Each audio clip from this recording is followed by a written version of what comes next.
आज जो हमारा टॉपिक है ये है माइंडसेट, जो हम बात ही कर रहे हैं, और डिप्रेशन, जिसका अक्सर बहुत ज़्यादा ज़िक्र होता है क्योंकि हमारे जो भी कोलीग्स है या जो भी कंटेम्प्रेरीज है, उन सब ने ये चीज़ तो डेफिनेटली कभी ना कभी फेस की हो। तो कार्ल ड्वेक क्या कहती है? कार्ल ड्वेक बहुत सिंपली बताती है कि मैं सिर्फ एजुकेटर नहीं हूँ, मैं सिर्फ एजुकेटर नहीं हूँ, मैं एक साइकोलॉजिस्ट भी हूँ। और साइकोलॉजिस्ट होने की वजह से मुझे पता है कि कुछ लोग कैसे इस डिप्रेशन को हैंडल करते हैं और कुछ कैसे किसी और तरीके से डिप्रेशन को हैंडल करते हैं। और ऐसे लोग होते हैं जो पूरे ही डिप्रेशन में घुस जाते हैं, वो बाहर नहीं निकल पाते। और कुछ ऐसे भी होते हैं जो खुद को फोर्स करते हैं, उठाते हैं, चलो जाना है, नहीं आज तो निकलना है, घर से निकलना है, कुछ करना है। और वो लोग इस डिप्रेशन को ऐसे ट्रीट करते हैं, ये एक टाइम पीरियड है और उस टाइम पीरियड से हमें निकलना है। और क्यों ना कभी जब हमारा टाइम सही होगा तो सब चीज़ें सही होंगी।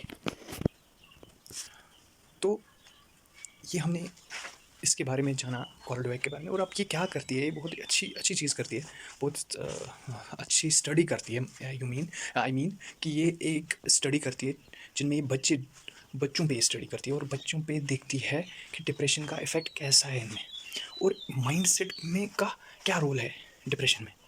तो क्योंकि इसकी बुक ही है, इसमें तो हम सिर्फ दो ही चीज़ें पढ़ते हैं, या तो फिक्स्ड माइंडसेट या तो ग्रोथ माइंडसेट। तो इसको यही देखना था कि फिक्स्ड माइंडसेट वाले कैसे रिस्पॉन्ड करेंगे और ग्रोथ माइंडसेट वाले कैसे रिस्पॉन्ड करेंगे। तो जब इसने ये स्टडी की, इन्होंने एक ऑनलाइन डायरी बनाई और हर किसी बच्चे को उस ऑनलाइन डायरी में अपने डे टू डे चीज़ें लिखनी होती थी कि कैसे वो कर रहा है, क्या कर रहा है, एवरीथिंग।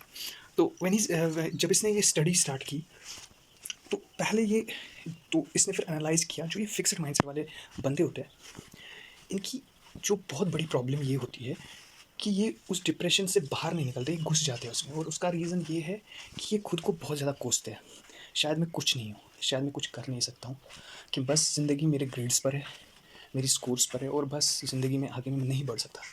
और ऐसे करते करते वो उस लेवल पर पहुँच जाते हैं जहाँ वो सब कुछ करना छोड़ ही देते हैं। वो स्कूल जाना ही बंद करते हैं आधे, तो आधे वो असाइनमेंट्स करते ही नहीं, तो आधे मतलब बिस्तर से ही नहीं निकलते। तो ऐसी कंडीशन हो जाती है। तो अब अगर हम देखेंगे इस माइंडसेट का इतना बड़ा इम्पैक्ट किसी इंसान पे पड़ना, और क्यों ज़रूरी है कि माइंडसेट को चेंज करना। इसके बाद ये ग्रोथ माइंडसेट वाले बंदे के पास की स्टडी देखती है कि हाउ इसने कैसे रिस्पॉन्ड किया, कैसे इसने अपने आप को डिप्रेशन के वक्त क्या क्या कर रहा था। तो जितना उस इन बंदों को डिप्रेशन होता था, उतना ज़्यादा ये मेहनत पुट ऑन करते थे। ये उस डिप्रेशन को खुद पे हावी होने देते ही नहीं थे। ये कोशिश करते थे, अगर इनका कोई काम हो, हाँ ये डिप्रेस्ड है, ये फिर भी उठते थे और वो काम करते रहते थे, छोड़ते नहीं थे। और इस चीज़ की वजह से वो इवेंचुअली इस चीज़ का वेट करते हैं कब इस मुश्किल से हम निकल जाए। तो इवेंचुअली वो निकल ही जाते हैं, क्योंकि जब आप खुद को बहुत ज़्यादा ड्रैग करते हो, पुश करते हो चीज़ें करने को, जब आपका मन ना हो, तो उसी को हम उस वक्त में ग्रोथ माइंडसेट कह सकते हैं, क्योंकि वो रुकता नहीं है, उसको रुकने जैसी चीज़ पता ही नहीं है। अगर वो वही करेगा जो एक फिक्स्ड माइंडसेट वाला बंदा करेगा, तो वो उस उसका पूरा उसका सब कुछ ख़त्म हो जाएगा और वो कुछ कर नहीं पाएगा। तो इसीलिए इस माइंडसेट से निकलना बहुत ज़्यादा ज़रूरी। तो अब हम बात करते हैं एक स्टोरी की। इसमें एक, क्योंकि ये स्टोरीज़ बहुत अच्छी होती है ना, इन बुक्स की बहुत बड़ी बात है कि इनमें स्टोरीज़ बहुत अच्छी होती है। तो इसमें एक यंग बंदा होता है, तो उसको क्या होता है, वो एक फ़िशरमैन होता है। तो अल्टीमेटली उसको क्या करना होता है, उसको अपने गाँव से बाहर निकलना होता है वो पढ़ने के लिए। तो जब वो बाहर पढ़ने के लिए जाता है तो उसको कोर्स बहुत ही ज़्यादा मुश्किल होता है। तो उसकी वजह से वो बहुत ज़्यादा डिप्रेस होता है। वो मतलब उसका मन नहीं होता है, कुछ नहीं करने के लिए होता है, और बहुत ज़्यादा डिप्रेस होता है कि शायद अब नहीं कर पाऊँगा, ऐसी फीलिंग्स आती है। मगर वो क्या करता है काम, वो खुद को खींच के मतलब बेड से ज़बरदस्ती निकलता है, शेव करता है, ये नहाता-वहाता है और उठता और निकलता है स्कूल के लिए। तो जब उसको, अब ये हर रोज़ यही कर रहा था और एक पॉइंट आ गया ऐसा कि वो अब बेड से निकल ही नहीं पाता था। इतना ज़्यादा लो पॉइंट आ गया था उसको यहाँ। तो अब वो एक टीचिंग असिस्टेंट के पास गया जो उसको साइकोलॉजी में थी, और उसके पास वो गया उसके पास, वो एक लड़का था। तो उससे पूछा कि ऐसा मुझे मुझे ऐसे डिप्रेशन है, तो मैं क्या करूँ? तो उसने वहाँ से जवाब दिया, "क्या तुम क्लासेस देते हो?" उसने बोला, "हाँ।" "क्या तुम अपनी काम जो भी क्लासेस में देते हो, वो करते हो?" तो हाँ, बोल रहा है, "हाँ, मैं करता हूँ।" तो उसके बाद वो बोल रहा है, "क्या क्या आप एग्ज़ाम्स देते हो?" वो बोलता है, "हाँ।" तो उसने बोला, "आपको डिप्रेशन नहीं है।" मगर अगर हम सीधे देखेंगे, उसको डिप्रेशन था, उसको था, वो बहुत ही ज़्यादा डिप्रेस था। मगर उसने खुद के विल पावर से सब काम किए जो करने थे। तो अल्टीमेटली उसने खुद के ही माइंडसेट से ये चेंज ही कर लिया कि मैं डिप्रेस्ड ही नहीं हूँ। उसका मतलब ये कोपिंग मैकेनिज्म हो जो होता है ना डिप्रेशन का, तो वो वही होता है, you have to push yourself, you have to push anyhow, you have to push. तो ऐसे जब आप खुद को पुश करोगे, बाहर निकालोगे उस सिचुएशन से, तो वही तो चाहिए। तो अल्टीमेटली आप डिप्रेस्ड ही नहीं हो। तो इसीलिए ग्रोथ माइंडसेट की बहुत ज़्यादा नेसेसिटी है जब आप डिप्रेस्ड हो या कभी स्ट्रेस्ड में हो, तो ये चीज़ें ज़रूरी है। अब अगर हम आते हैं, अगर हम एक क्वेश्चन पूछते हैं, क्या टेम्परामेंट का होना ज़रूरी है, मतलब किसी का नेचर होना? तो नेचर होने से क्या, नेचर का होने से किसी को डिप्रेशन ज़्यादा हो सकता है, किसी को कम हो सकता है, या कुछ और हो सकता है? Means there are lot of things, बहुत सारी चीज़ें ऐसी है जब जो नेचर पे डिपेंड होती है। तो क्या ऐसा है? क्या ऐसा है? हाँ, कुछ लोग होते हैं बहुत ज़्यादा सेंसिटिव।